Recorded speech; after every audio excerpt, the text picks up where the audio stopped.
Well, a major news story we've been covering all day is the Justice Department's arrest of a 30-year-old Virginia man named Brian Cole Jr.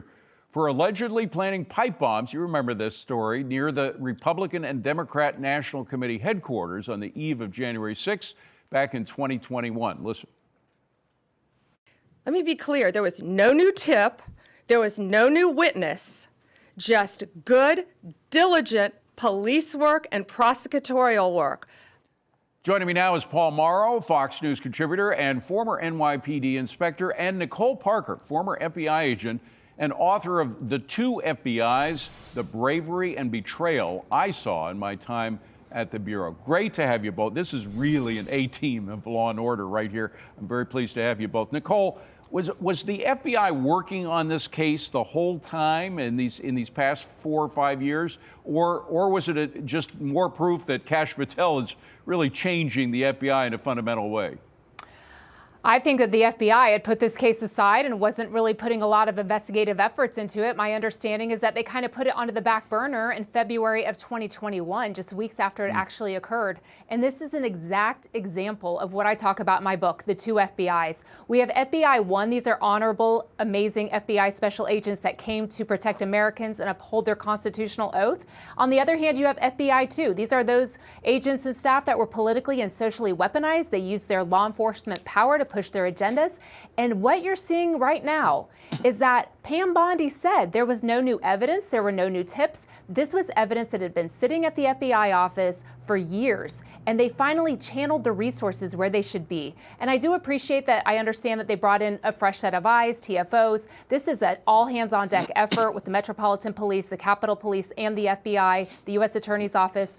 But this is exactly what should have happened years ago. Yeah. But because they were so focused and obsessed with January 6 misdemeanors out of that WFO field office, they missed the opportunity to solve this investigation. Yeah. When you let good cops be good cops, like Kash Patel says, this is what happens. And Paul, Dan Bongino, I mean, he was quite clear. He said there was forensic evidence. That was, as Nicole said, was just sitting. I mean, this is willful negligence of what should have been a hot case all along, is it not?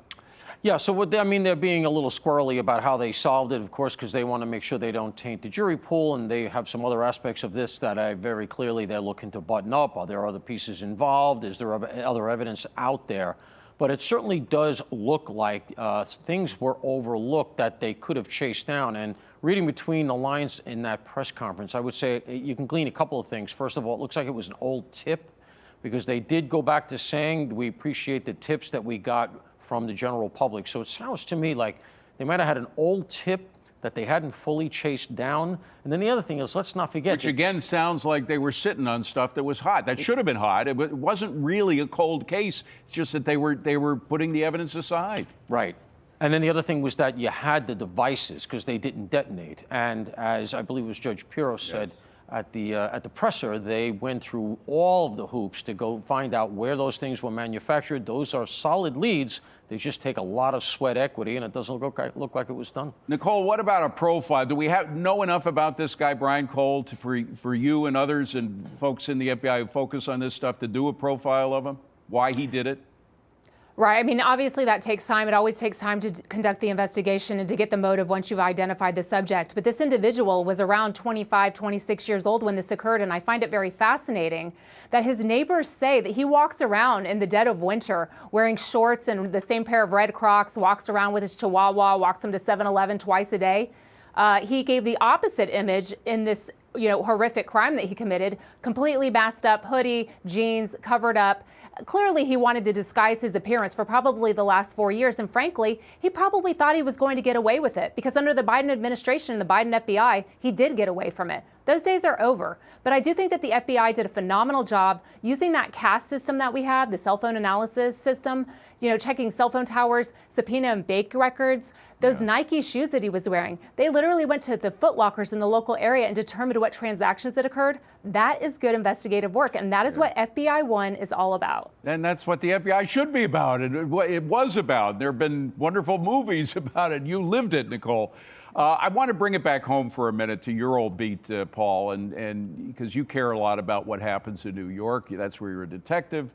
You know the streets. An amazing number of stats came out on Tuesday. I know folks out there are very suspicious of crime stats because they've been mishandled in the past, sometimes lied about by folks pretending that there wasn't a crime surge when there was. But now the stats seem to really indicate there's a dramatic drop in retail crime in New York, 20% drop in retail crime.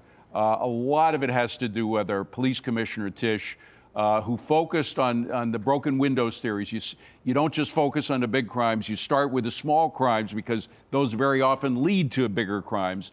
And it was very helpful for Giuliani and apparently was very helpful for her, but it's at odds with what this new mayor has said he wants to do. He wants to eliminate some of the small crimes. How are they going to mesh their two philosophies? Yeah, I mean, there are so many contraindications here. First of all, there are 327 recidivists responsible for well over a third of the shoplifting crimes in New York City. You take them, you handle them, and all of a sudden it's all a lot safer, and we're not locking up our toothpaste. As we always say, we lock up our toothpaste here in New York and not our perpetrators. Right. Here's the real fly in the ointment for the Mamdani administration.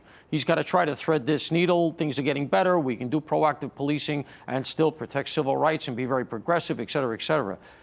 Under the de Blasio administration, they put in a plan that's going forward to cut the number of jail beds in New York City 70%.